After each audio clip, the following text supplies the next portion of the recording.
So midnight grade, I mostly just hot comb it at home, but there's still a lot of pressure. I would say it was a little bit kinkier. You know, I don't know. I think you can still get it fairly straight, but I also kind of just like didn't run it through my hair as much as I could and left a little bit of kink. I don't know. This squirrel bird is yelling at me, so I'm just gonna give it some space. Lechuga. Are they yelling at each other? No, they're yelling at me.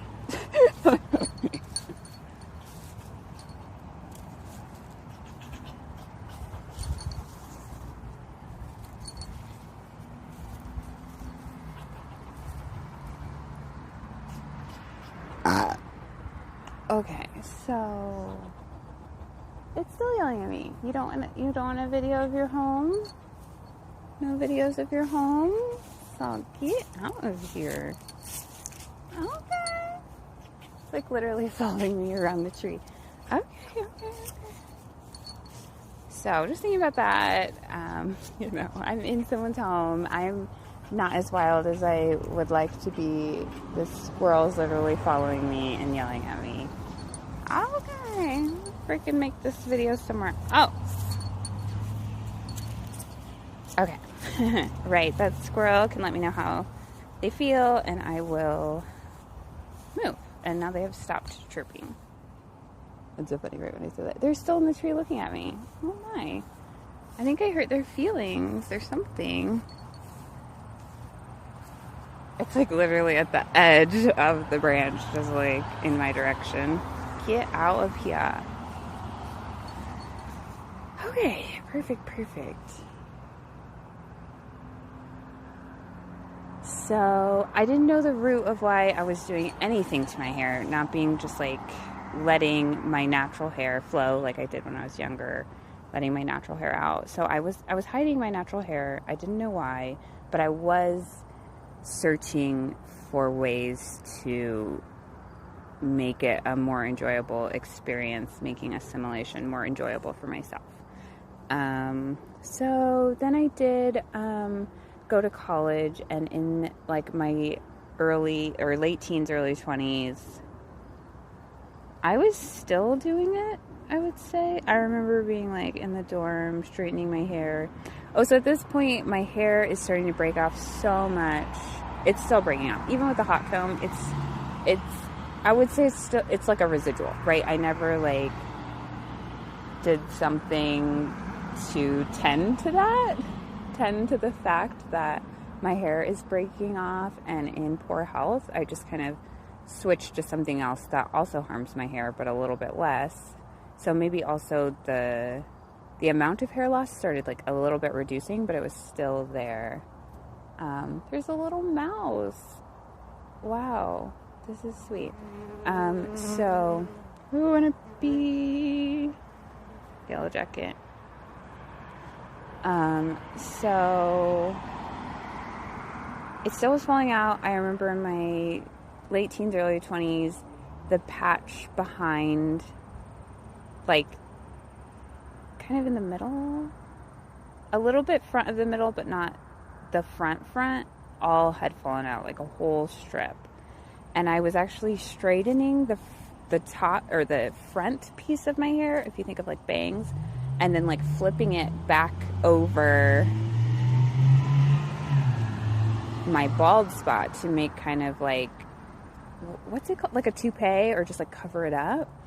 And I did that for a lot of years, just covering up where my baldness was taking place with like a hairstyle, you know. People always talk about that in the Afro community, how we started hair trends because our hairs were breaking, and then people thought it was cool. But, you know, we never were like, cut my hair like this. Like, people will come up to me, especially in the late stages of my hair loss, where it's just like before it's all bald, we're just like, I've been wanting that hairstyle. Just like a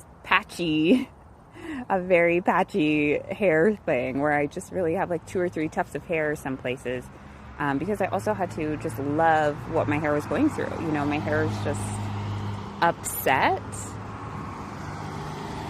with me that I hadn't been taking better care of it, listening to it, adjusting my behavior to give it more nourishment. And so I had that. The patching got I would say the patching got worse.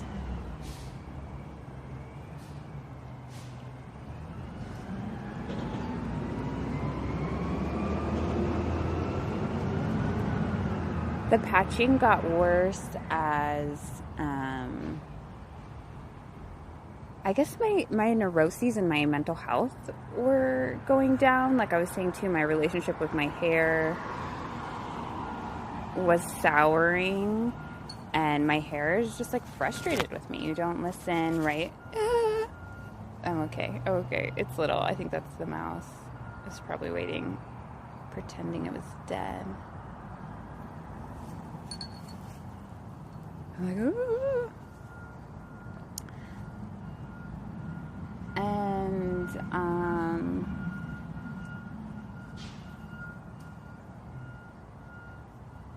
I'm just really getting this lower canopy, like ground floor.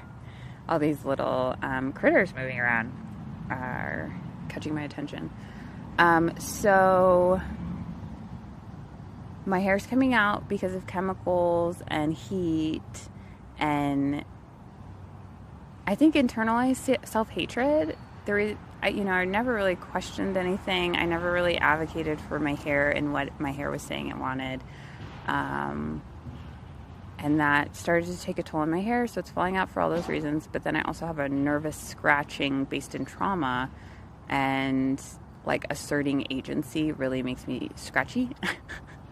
And I literally just started plucking out my hairs with my like lowering mental health for other reasons. I was just like a bit closeted and just also a bit confused, like just not sure who I am or knowing my own story to develop a perception of myself.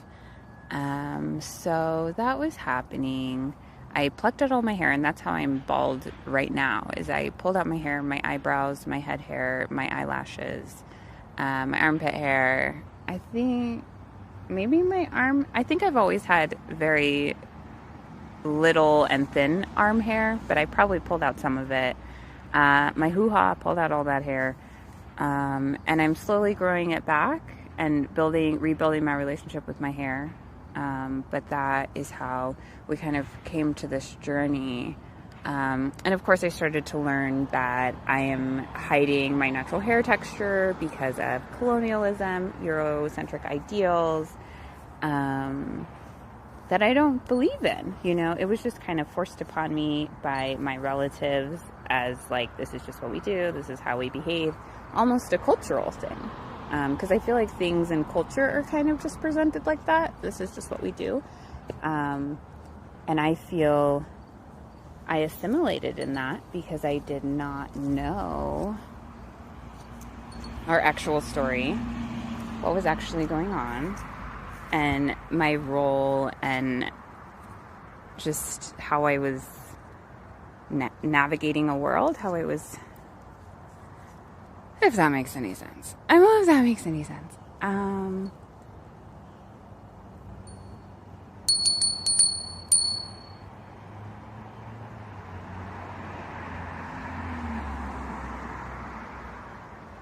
As always, we value you.